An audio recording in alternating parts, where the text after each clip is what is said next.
Hello दोस्तों, नमस्कार। आप सभी का स्वागत है फिर से एक नए वीडियो में। तो आज हम बात करने वाले हैं आयत से संबंधित जितने भी महत्वपूर्ण सूत्र बनते हैं उनको हम डिस्कस करेंगे। तो पहले हम देखेंगे घन और उसके बाद घनाभ, एक दूसरे की जो है हम तुलना करते हुए पढ़ेंगे। जैसे हम पहले पढ़ेंगे घन, तो घन के बारे में कुछ हम सामान्य जानकारी जान लेते हैं। जैसे घन किसे कहते हैं, तो 6 वर्गाकार फलकों से घिरी आकृति को क्या कहेंगे, घन। 6 वर्गाकार फलकों से घिरी आकृति को क्या कहेंगे हम, घन। घन की आकृति कुछ इस प्रकार से बनती है। जैसे उदाहरण के तौर पे पांसा हम देखते हैं, पांसा किस आकृति का है, तो घन की वर्ग की आकृति का। किस आकृति का, वर्गाकार, यानी घन की आकृति का क्या है, पांसा। अब इससे संबंधित सूत्र देखेंगे तो देखिए इसमें क्या है, आमने सामने की भुजाएं क्या होते हैं, समान होते हैं। तो हमसे पूछा जाता है घन का आयतन, यानी घन का आयतन पूछा जाता है, और घन का संपूर्ण पृष्ठ पूछा जाता है। घन का संपूर्ण पृष्ठ पूछा जाता है, संपूर्ण पृष्ठ पूछा जाता है, और घन का विकर्ण पूछा जाता है, और घन का विकर्ण पूछा जाता है, विकर्ण पूछा जाता है, घन का विकर्ण पूछा जाता है। विकर्ण जैसे यहाँ से एक कोना है और यहाँ पर एक कोना है, यहाँ से इस तरह से रखेंगे, सबसे लंबी छड़ कौन सी रखी जा सकती है, इस प्रकार से पूछेंगे। तो घन का आयतन क्या होता है, भुजा क्यूब। क्या होता है, भुजा क्यूब। घन का आयतन क्या होता है, भुजा क्यूब। यानी कोई भी भुजा जिसे 8 सेंटीमीटर दी है तो 8 का हम क्यूब कर देंगे तो घन का आयतन पता चल जाएगा। अब हमसे क्या पूछा जाता है, घन का संपूर्ण पृष्ठ। तो घन का संपूर्ण पृष्ठ कैसे करते हैं, देखिए लंबाई, ऊंचाई और चौड़ाई 3 भुजाएं होती हैं। तो क्या करेंगे हम, 3 भुजाओं का दुगुना कर देंगे, 6 कर देंगे। 6 गुणे भुजा स्क्वायर, 6 गुणे भुजा स्क्वायर। घन का संपूर्ण पृष्ठ क्या होता है, 6 इंटू भुजा स्क्वायर। क्या होता है, 6 इंटू भुजा स्क्वायर। अब नीचे दिया हुआ है घन का विकर्ण। तो घन का विकर्ण का निकालने का सूत्र क्या दिया हुआ है, √3 इंटू भुजा, √3 गुणे भुजा। देखिए गुणे का निशान जो है बाहर रहेगा, √3 गुणे भुजा। ये थे जो घन से संबंधित सूत्र थे। देखिए एक बार फटाफट रिवीजन करते हैं। घन का आयतन क्या होता है, भुजा क्यूब, और घन का संपूर्ण पृष्ठ क्या होता है, 6 इंटू भुजा स्क्वायर। घन का विकर्ण क्या होता है, √3 गुणे भुजा, √3 गुणे भुजा। अब हम देखेंगे घनाभ। तो घनाभ के बारे में थोड़ा हम जान लेते हैं। क्या कहता है घनाभ, 6 आयताकार फलकों से घिरी आकृति को हम क्या कहेंगे, घनाभ।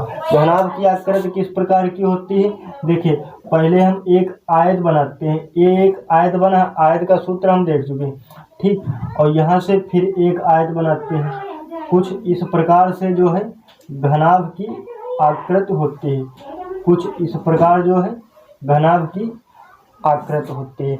तो इसमें क्या होती हैं, भुजाएं सभी असमान होती हैं, यानी एक दूसरे की भुजाएं समान होती हैं। और बाकी जैसे यहाँ पर इसकी लंबाई को L से प्रदर्शित करेंगे, ऊंचाई को हम H से प्रदर्शित करेंगे, और चौड़ाई ये वाली भुजा है क्या होगी, चौड़ाई को हम B से प्रदर्शित करेंगे, चौड़ाई को हम B से प्रदर्शित करेंगे। तो घनाभ से कौन कौन से सूत्र बन सकते हैं, जैसे घनाभ का आयतन पूछा जाता है, घनाभ का आयतन, घनाभ का आयतन।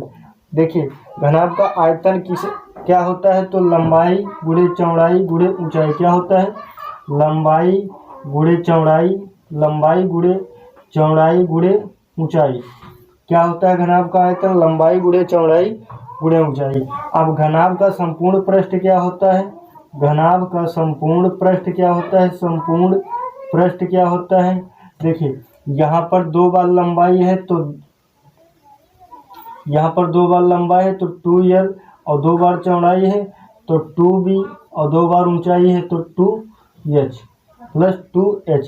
अब इनको क्या कर लेंगे हम, देखिए तो यहाँ से क्या करेंगे हम, 2 को बाहर लिख लेंगे, L प्लस B होगा, LB यानी LB होगा, और प्लस BH होगा, क्या होगा, BH होगा, और प्लस में है HL होगा। तो घनाभ का संपूर्ण पृष्ठ क्या होता है, 2LbBH और प्लस HL। और हमसे पूछा जाता है घनाभ के चारों दीवारों का क्षेत्रफल। तो घनाभ के चारों दीवारों का क्षेत्रफल क्या होगा? चारों दीवारों का क्षेत्रफल क्या होगा? तो देखिए 2L + B × H क्या होगा? 2L + B × H। एक बार फटाफट हम देखते हैं घनाभ का आयतन क्या होता है। लंबाई गुणे चौड़ाई गुणे ऊंचाई। घनाभ का संपूर्ण पृष्ठ क्या होता है? 2 और ब्रैकेट में लंबाई गुणे चौड़ाई, चौड़ाई गुणे ऊंचाई, ऊंचाई गुणे लंबाई। और फिर चारों दीवारों का, घनाभ के चारों दीवारों का क्षेत्रफल क्या होता है?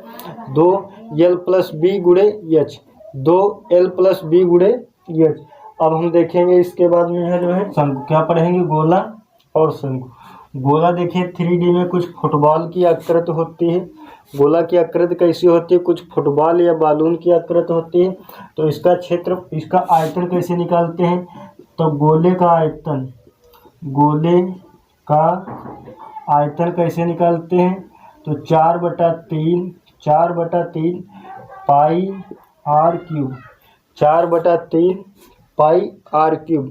गोले का आयतन कैसे निकालते हैं? 4/3 πr³। गोले का संपूर्ण पृष्ठ निकालते हैं। तो गोले का संपूर्ण पृष्ठ कैसे निकालते हैं? संपूर्ण पृष्ठ, गोले का संपूर्ण पृष्ठ कैसे निकालते हैं? 4πr²। कैसे निकालते हैं? 4πr²। अब आता है अर्धगोला। अर्धगोले की आकृति कुछ इस प्रकार से होती है। तो अर्धगोले का आयतन कैसे निकालते हैं? 2/3 πr³। 2/3 πr³। और जो है अर्धगोले का संपूर्ण पृष्ठ कैसे निकालते हैं? तो 2πr²। 2πr²। ये थे गोले से संबंधित महत्वपूर्ण जितने भी अर्धगोले और गोले से संबंधित सूत्र बनने वाले थे, हमने सभी नोट करा दिए हैं। अब बात करते हैं शंकु। शंकु किस आकृति का होता है? शंकु की कुछ इस तरह से आकृति होती है। किस तरह से? शंकु की कुछ इस तरह से आकृति होती है। तो शंकु का आयतन कैसे निकालते हैं? शंकु का आयतन, शंकु का आयतन कैसे निकालते हैं? तो 1/3 πr²h। 1/3 πr²h। शंकु की तिरछी ऊंचाई पूछी जाती है हमसे है। तो तिरछी ऊंचाई कैसे निकालते हैं? तिरछी ऊंचाई पूछी जाती है। तो तिरछी ऊंचाई कैसे निकालते हैं? शंकु की तिरछी ऊंचाई कैसे निकालते हैं? √h²। क्या करते हैं? √h² प्लस में r²। ये थे देखिए गोले से संबंधित महत्वपूर्ण सूत्र और जो है शंकु से संबंधित महत्वपूर्ण सूत्र। जितने भी आयतन से संबंधित महत्वपूर्ण सूत्र थे हमने डिस्कस करा दिए हैं। यदि वीडियो अच्छा लगे तो लाइक करना, अगर चैनल पर पहली बार आए हैं तो सब्सक्राइब जरूर करें। जय हिंद दोस्तों।